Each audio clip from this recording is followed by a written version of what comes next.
ঢাকা 4 আসনের 59 নং ওয়ার্ডে ইসলামী আন্দোলন বাংলাদেশের প্রার্থী সৈয়দ মুসাদ্দেক বিল্লাহ আল মাদানী তিনি তার নেতাকর্মীদের নিয়ে একটি মিছিল বের করেছেন, গণসংযোগ করছেন। হুজুরের কাছে তার অনুভূতি জানতে চাইবো। আলহামদুলিল্লাহ, আমরা যেখানেই যাচ্ছি, অলিতে গলিতে, রাস্তাঘাটে, দোকানপাটে, মামুনরা সবাই এবার বলে যাবে এক হয়েছে, এবার হকের পক্ষে, ইনসাফের পক্ষে। খোদা বলুক আল্লাহওয়ালা, আমরা একজন নেককার লিডার চাই, ইমাম চাই, এমপি চাই। দুর্নীতিবাজদেরকে আর ভোট দেবো না, যারা লুটেরা, যারা চাঁদাবাজ, তাদের ভোট দেবো না।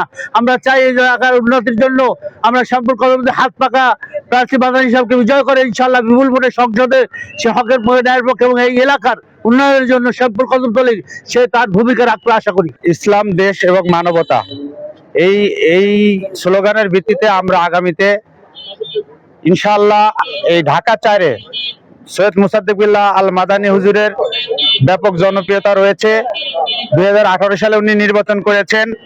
শিক্ষাগত যোগ্যতার দিক দিয়ে উনি ঢাকা বিশ্ববিদ্যালয় থেকে মাস্টার্স কমপ্লিট করেছেন, মদিনা ইউনিভার্সিটি থেকে এমফিল করেছেন এবং এই এলাকার প্রত্যেকটা অলিতে গলিতে আমাদের ইসলামী আন্দোলনের কার্যক্রম চলমান রয়েছে। ইনশাআল্লাহ 12 তারিখে ইসলামী আন্দোলনের পক্ষে, হাত পাকার পক্ষে মানুষ একটি ভোট বিপ্লবের জন্য অপেক্ষা করছে। 12 তারিখে ইনশাআল্লাহ এই ইসলামের বিজয় হবে।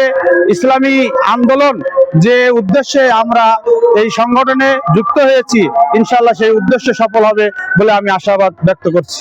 আলহামদুলিল্লাহ, জুলাই বিপ্লব পরবর্তী সময় আমরা এই মুহূর্তে এক কথা দ্বিধাহীন ভাবে বলতে পারি আমরা যথেষ্ট সাড়া পাচ্ছি। জনগণের কাছে আমরা যতটুকু যাচ্ছি, জনগণ আমাদের যথেষ্ট সাড়া দিচ্ছেন এবং তরুণদের কাছাকাছি আমরা খুব কাছাকাছি যাচ্ছি এবং তরুণদের থেকে আশা জায়গা নিয়ে সাড়া আমরা কিন্তু এই মুহূর্তে পাচ্ছি। জনগণ যেমন সাড়া দিচ্ছেন, তরুণরা সাড়া দিচ্ছেন। আমি বিশ্বাস করি শান্তি সম্প্রীতির প্রতীক হাত পাকা মার্কায় আগামী ত্রয়োদশ জাতীয় সংসদ নির্বাচনে এই তরুণরা আস্থা রাখবে এবং আগামী নির্বাচনে হাত পাকা প্রতীকের প্রতি জনগণের যে আস্থা, সে আস্থা ফুটে উঠবে ইনশাল্লাহ।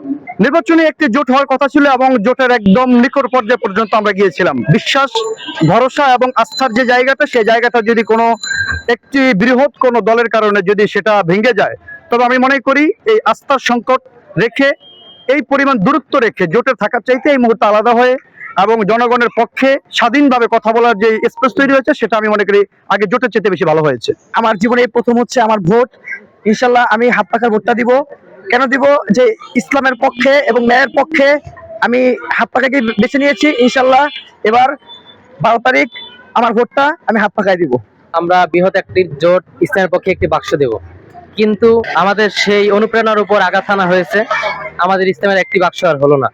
আমাদের জোট যাদের কারণে আমাদের ইসলামী একটি বাক্স ভেঙে গেছে, অবশ্যই তাদেরকে এর দায়ী ভোগ করতে হবে। ভাই